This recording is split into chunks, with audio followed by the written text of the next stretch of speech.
All right, what's up, guys? It's Mark Parson, Cornerback Pro, former Houston Texan, New Orleans Saint. All right, so this is a quick video, but I want to use this for encouragement. Just to let you know, man. Just got this picture from my brother. This is at Monacan High School. So I went to Monacan High School and Fork Union Military Academy in Richmond, Virginia.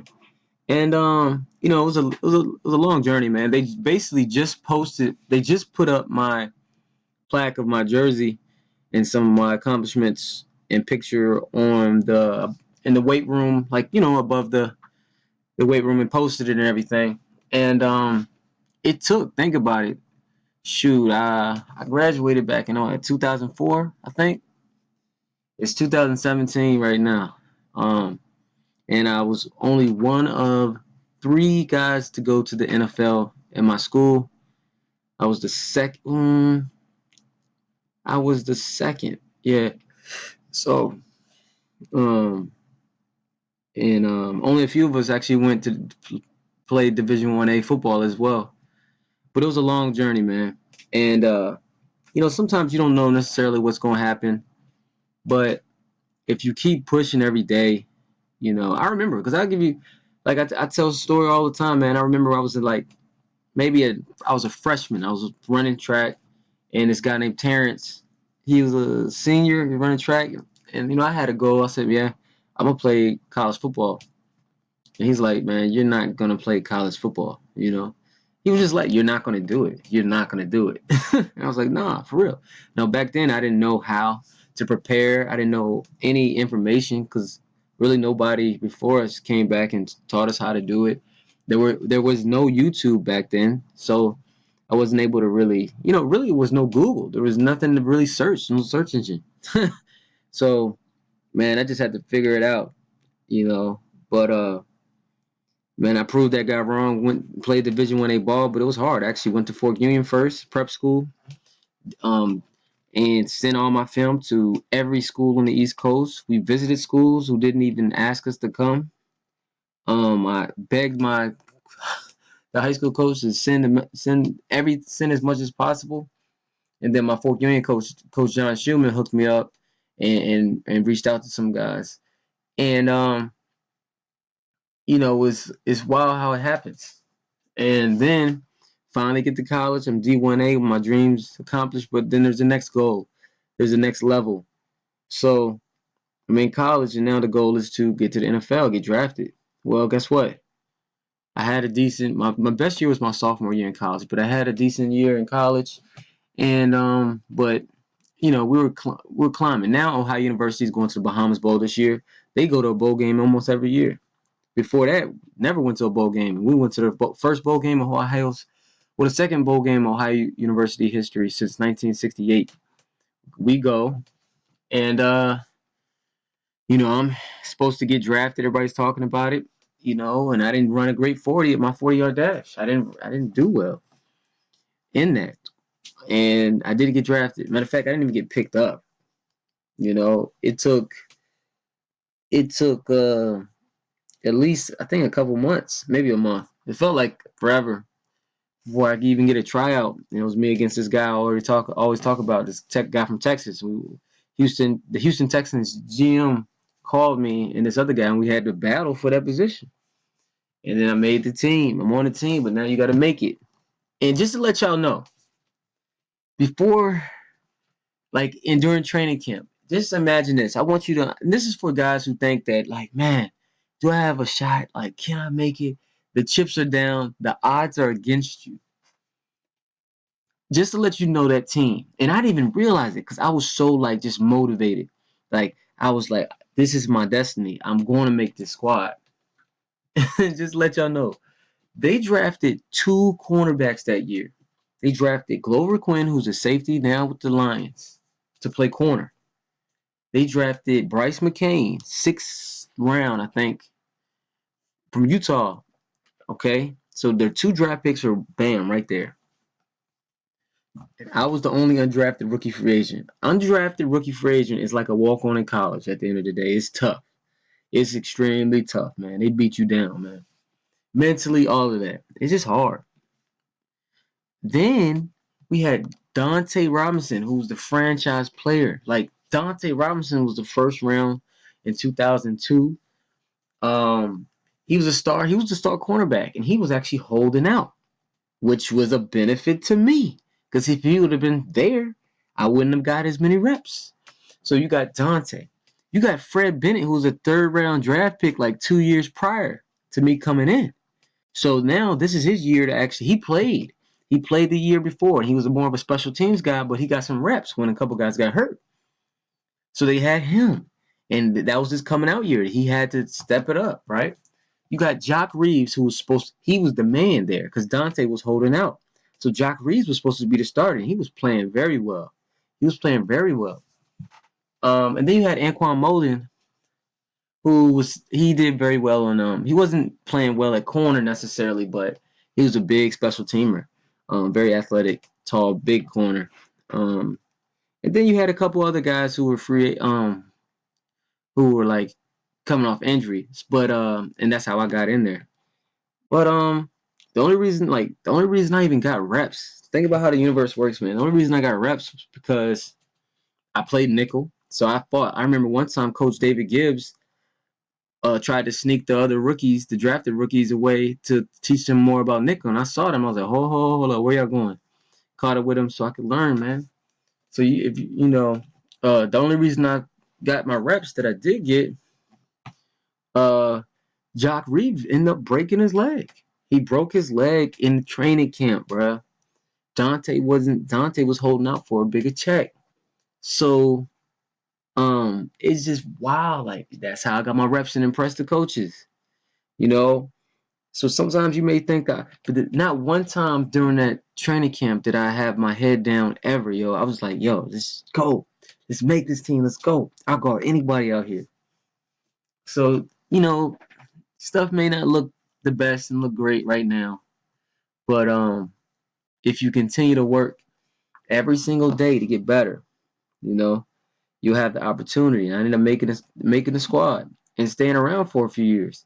And the thing is, um, when I came back home, it took years. I threw camps in my community. I donated like 70 pairs of cleats to the school, but you gotta be patient, man. Have a good attitude, be patient, and then eventually, my name goes down in history in that school. I set records, but I'm saying like actually have something. I mean, technically, my brother helped me out. My brother went to bat for me for put my information up there, and the coach is cool. Like all the coaches, they got new coaches there. Everybody's cool, but I'm just saying, like y'all, man, y'all can make it.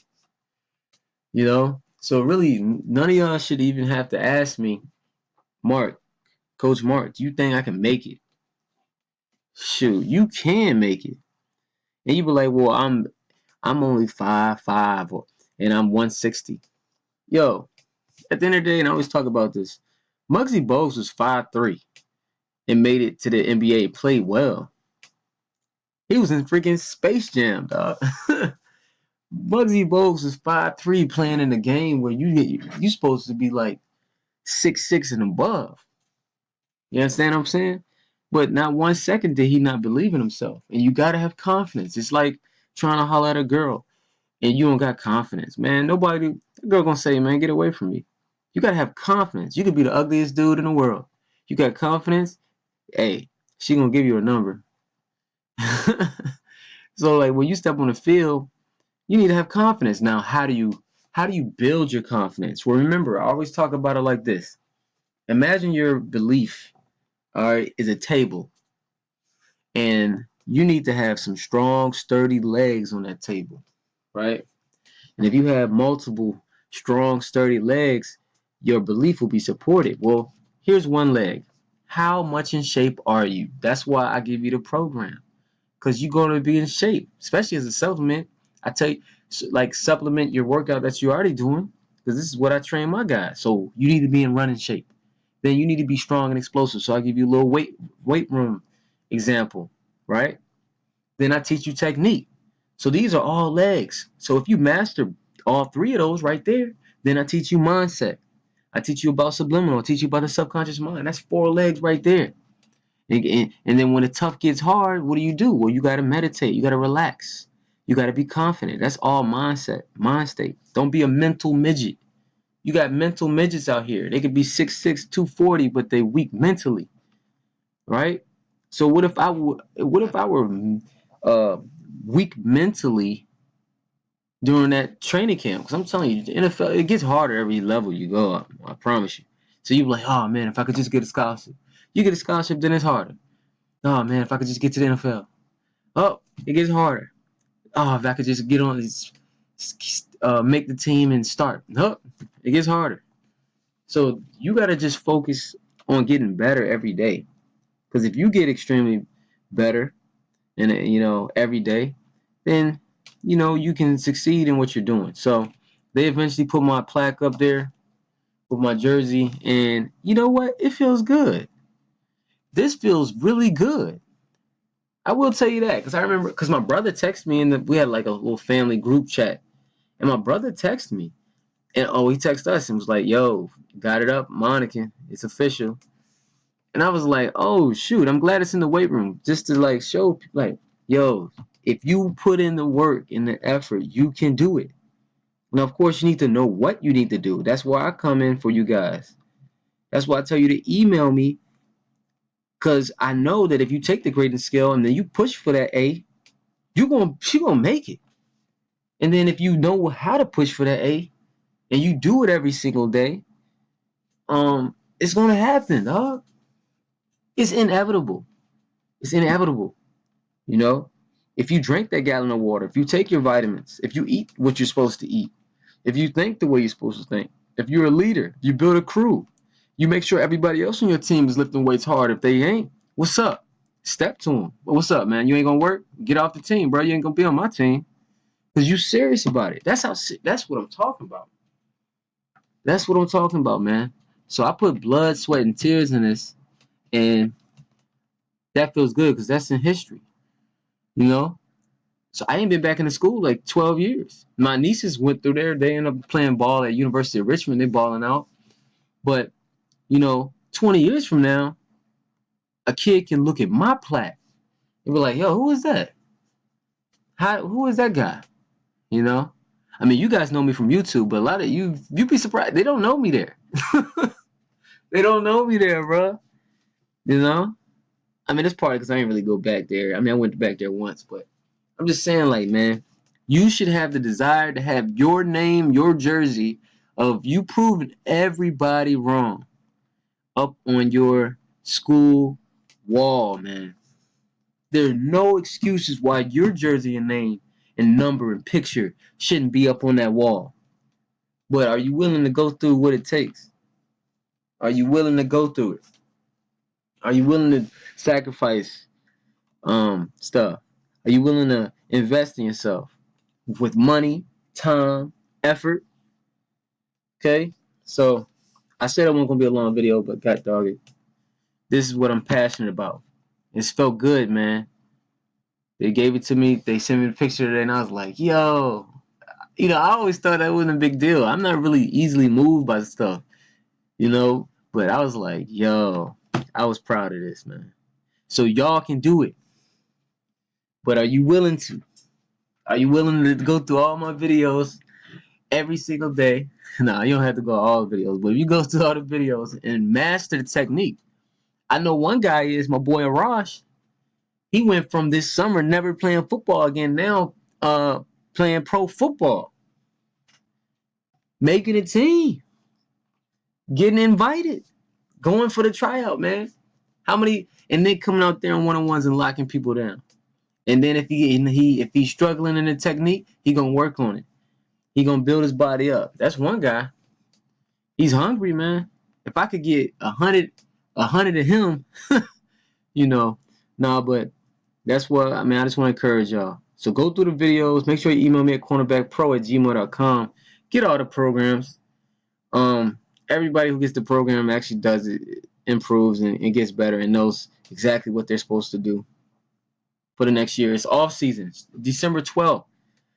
How was your life this year? This next year can change your whole life. This next year can change your whole life. Are you up for the challenge?